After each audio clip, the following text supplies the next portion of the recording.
So, the uncomfortable truth. You have been paying off your HDB for 10 years and you have built up what you think is 300k in equity. Your MOP is finally up and you are ready to actually upgrade to a condo. But here's what nobody tells you. 300 equity? After CPF like accrued interest eats into it, right?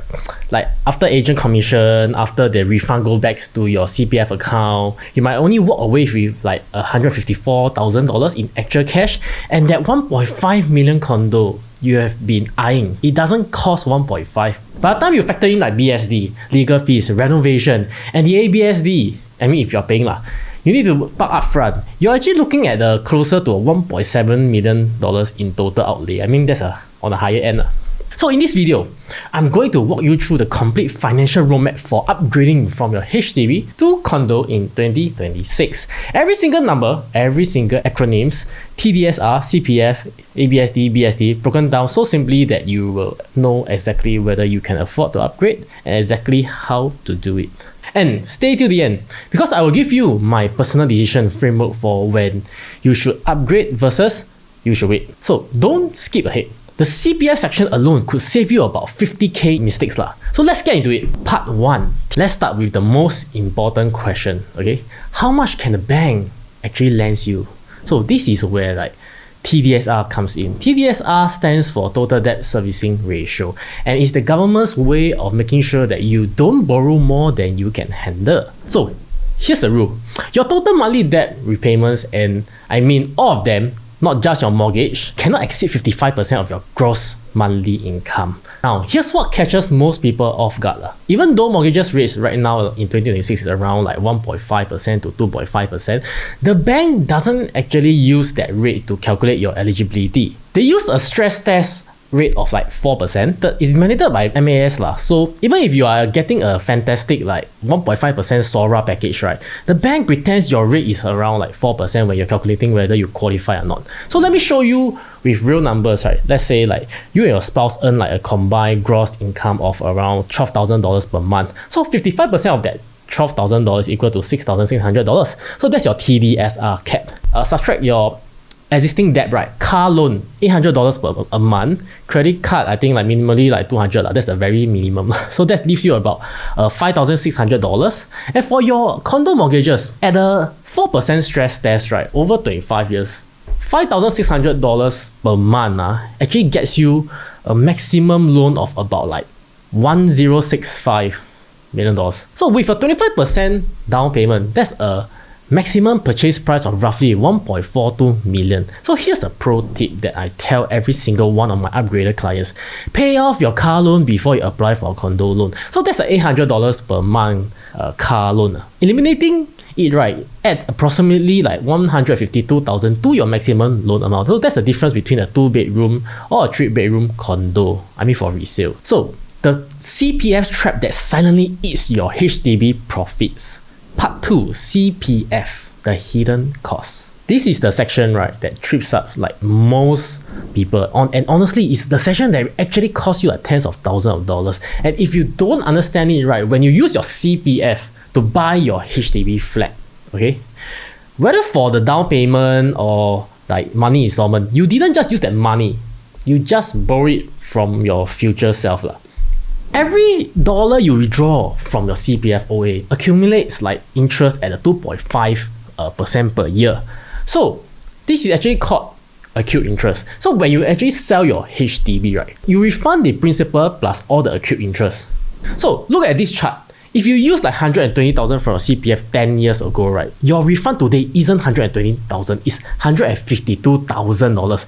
The extra 32,000 gone back into CPF, not back into your account. So do take note. If you have owned for like 15 years, right, that refund climbs to around 174,000. So that's a 54,000 in accrued interest alone. So keep in mind, right, most upgraders have accumulative CPF withdrawal much higher than 120,000. So your real refund figure, right, could significantly be larger. So let me walk you through like what happens when you actually sell, like example, your 5-bedroom in Tampines. Current resale price for 5-room flat is around like 650 to 780,000. On the safe side lah, on the lower side, depending on the location list. And let's say yours sells for like around like 700,000. Sounds great, right? But watch, outstanding HDB loan, right, minus away 180,000. CPF principal refund minus away 120,000. CPF accrued interest minus away 32,000. Agent commission, let's say 2%, okay, minus away 14,000. Cash in hand is about $354,000. So out of the 700,000 sales, barely half ends up. Strategy 1, make voluntary like CPF refunds now to reduce the accrued interest. Strategy number 2, use more cash, less CPF for your current HDB payment going forward. Next, the ABSD bombshell, how to avoid paying $300,000 in extra tax. Part 3, ABSD, the 300K tax trap. So this is the section, right, that scares the most people. ABSD, additional buyer's stamp duty. As a Singaporean citizen, right, if you buy a condo while still owning your HDB flat, right, that condo is your second property, and the ABSD rate, 20%. Yes, you hear right. So on a $1.5 million like condo in today's market, so that's a $300,000 in additional tax on top of the normal buyer's stamp duty. Most people don't really realize is that you can actually get back the entire amount back if you're a married Singapore citizen couple upgrading from HDB to condo, and you sell your HDB within 6 months of buying the condo. You can apply for a full ABSD remission. Something new, right? So path A, sell your HDB first, then buy condo. Zero ABSD, safest option, but you need a temporary rental, or you can stay at your parents' place. Path number B, buy condo first, pay 20% ABSD upfront, sell your HDB within 6 months, okay? It's actually the most common path, but I think most people will not want to go for this path. Most people will go for path A because it's the easiest and you save you the most money, and save you the most trouble. So path B is like you have to pay first, then after that you get it back later. Okay, path C, keep your HDB as investment, and then either you pay your 20% ABSD permanently, or if your HDB, right, is already decoupled already, then that's best. No, you pay ABSD, your spouse can actually go and buy a condo under his or her name if they can facilitate a loan on both sides. My advice for people that is actually going for path B, okay, list your HDB the same way you exercise the OTP on your condo. Don't wait, price it competitively. So a fast sale is worth more than squeezing an extra 10K. Up next, all numbers together plus my decision framework. Part 4, the full cost breakdown. Let's put this all together with a comprehensive cost breakdown. Like example, for BSD, right, uses a tier system. For a 1.5 million condo, your BSD approximately is around like $44,600, and for $1.8 million, about $54,600, and for 2 million condo, about $64,600 estimate lah. So your monthly housing costs go from like about $1,700 for your HDB to roughly about $5,500 for a 1.5 million condo, and that's an extra like $3,800 per month that you have to take account to. But remember, part of your mortgage builds up your equity, and condos appreciated around like 3%, 3 to 5% annually. On a 1.5 million asset, right, that's a 45K to 75K in paper gains per year. Now, silver lining, 2026 mortgage rates, right, are about 1.5% to 2.5%. So compare to like 4% in like 2022 to 2023. That saves you roughly about $1,200 per month on a typical loan. Part 5, your 12-month roadmap. So now, you got the knowledge. Now the exact step-by-step roadmap. Okay, example for people that is going for the ABSD route.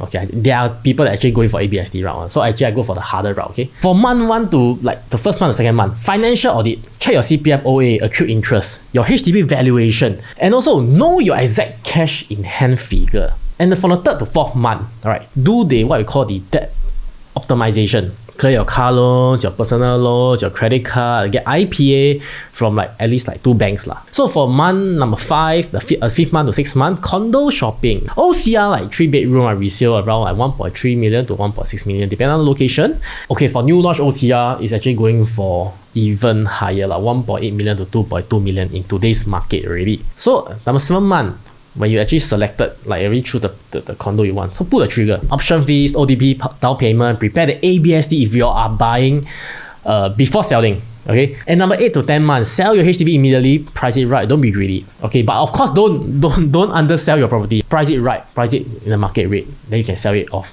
Trust me. So of course at the month 11 month to 12 month, complete your sales and get the ABSD remission and move in. Sounds easy, straightforward, right? I mean, if you have any question, you can just contact me directly. I can show you the step-by-step in person.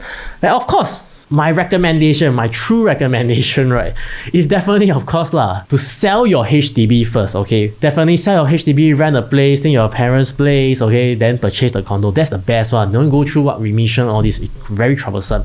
Or of course, if you can decouple your place in earlier stage, that's even better. Because why? From an investment perspective, hold to properties is better than, unless you can say that next time you want to hold to private but it's always best to have additional option So best number one option is Path C, decoupled, hold one HDB, hold one condo.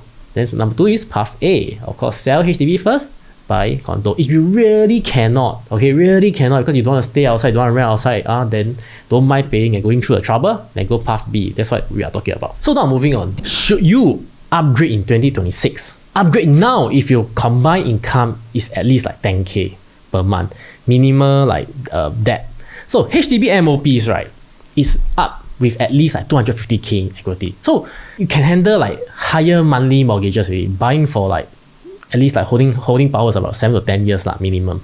But wait, if your TDSR is already tight and you will be stretching monthly already payments and then buying because of FOMO, not enough cash reserve for transition cost, then no.